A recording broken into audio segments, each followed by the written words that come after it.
सन 2013 की आपदा केदारनाथ मंदिर कैसे बचा? क्या ये सिर्फ एक संयोग था या फिर आज भी वहाँ कोई शक्ति मौजूद है? हिमालय के ऊंची ऊंची चोटियों के बीच जहाँ हर हवा की पक्षी बसती है, वहीं खड़ा है केदारनाथ, सदियों से अड़िग, अटल और रहस्यमय। लेकिन इस मंदिर की कहानी सिर्फ पत्थरों की नहीं है, ये कहानी है पाप, प्रायश्चित और चमत्कार की। महाभारत का युद्ध खत्म हो चुका था, लेकिन पांडवों के मन में शांति नहीं थी। जीत के बाद भी उनके दिल पर एक बोझ था, अपने ही लोगों के खून का बोझ। सन 2013 में जब सब कुछ बह गया तो केदारनाथ मंदिर कैसे बच गया? अद्भुत। हिमालय की ऊंची ऊंची चोटियों के बीच जहां हवा भी भक्ति का स्पर्श लिए बहती है, वहां बसा है केदारनाथ, एक ऐसा स्थान जहां केवल पत्थर का मंदिर नहीं बल्कि आस्था, तपस्या और चमत्कार की कहानियां सदियों से जीवित है।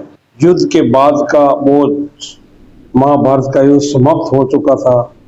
कुरुक्षेत्र की भूमि पर शांति तो थी, लेकिन पांडवों के मन में तूफान चल रहा था। जीत उनकी हुई, पर जीत की बहुत भारी थी। अपने ही बंधु बांधवों का वध। युधिष्ठिर की आंखों में अपराध बोध साफ झलकता था।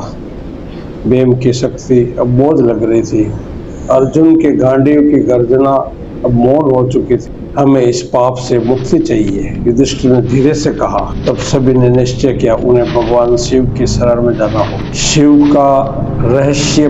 पांडव भगवान शिव को खोजते हुए काशी पहुंचे, लेकिन शिव उनसे नाराज थे, वे उनसे मिलना नहीं चाहते थे। तभी शिव ने एक लीला रची। उन्होंने बैल नंदी का रूप धारण किया और हिमालय की ओर चले गए। पांडव भी पीछे पीछे पहुंचे। केदार की घाटियों में बर्फ से ढके पहाड़ों के बीच भीम की नजर उस विचित्र बैल पर पड़ी। यह साधारण नहीं, भीम ने कहा। भीम ने अपने विशाल भुजाओं से उस बैल को पकड़ने की कोशिश की। तभी वह बैल अचानक धरती में समाने लगा। भीम ने उसकी पीठ पकड़ ली और उसी समय एक दिव्य प्रकाश फैला। भगवान शिव प्रकट हुए। केदारनाथ का जन्म। शिव ने कहा, तुम्हारा पश्चाताप सच्चा है, इसीलिए मैं तुम्हें दर्शन देता हूँ। जहाँ बैल की पीठ प्रकट हुई थी, वहीं एक दिव्य शिवलिंग स्थापित हुआ, जो किसी मानव ने नहीं बनाया बल्कि प्रकृति ने स्वयं रचा। ये स्थान आगे चलकर केदारनाथ। पांडवों ने वही मंदिर का निर्माण करवाया और अपनी मुक्ति की यात्रा। तप और भक्ति की भूमि। सदियां बीतती गई। ऋषि मुनि इस स्थान को तपस्या के लिए चुनने लगे।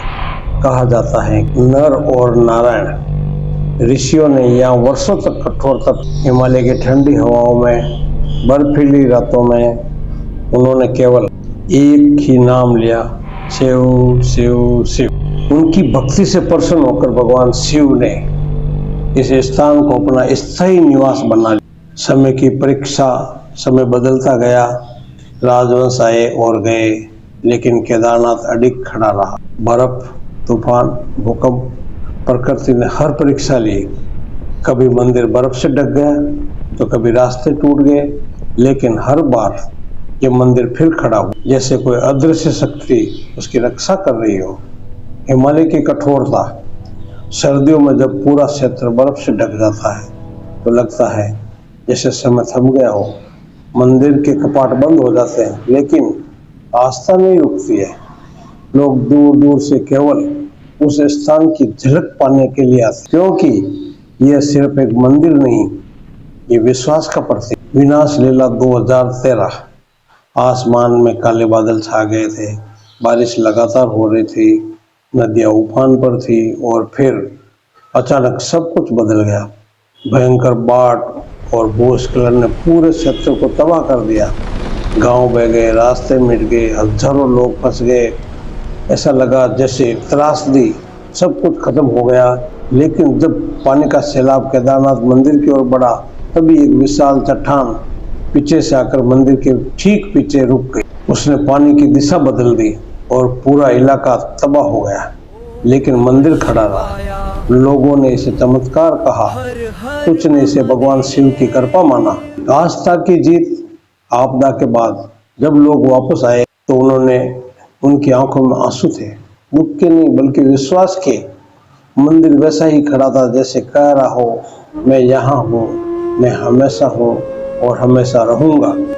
आज हर साल लाखों श्रद्धालु यहाँ आते हैं, कठिन यात्रा, ऊंचे पहाड़, ठंडी हवाएं, सब कुछ सहते हुए, क्योंकि उन्हें पता है ये यात्रा सिर्फ शरीर के नहीं आत्मा की। केदारनाथ हमें सिखाता है, पाप के बाद भी प्रायश्चित संभव, कठिनाइयों के बाद भी विश्वास बचा रहता।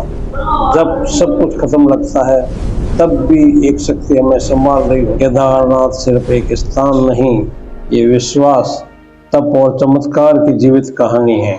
अगर ऐसी ही रहस्यमयी और अद्भुत कहानियां आपको पसंद है तो सिर्फ कहानी नहीं बल्कि सनातन का सत्य पता। तो अभी हमारे चैनल सनातन दर्शन को सब्सक्राइब करें, क्योंकि यहाँ हर वीडियो आपको सत्य के और करीब। वीडियो को लाइक जरूर करें ताकि ये ज्ञान और लोगों तक पहुंचे। कमेंट में लिखे हर हर महादेव।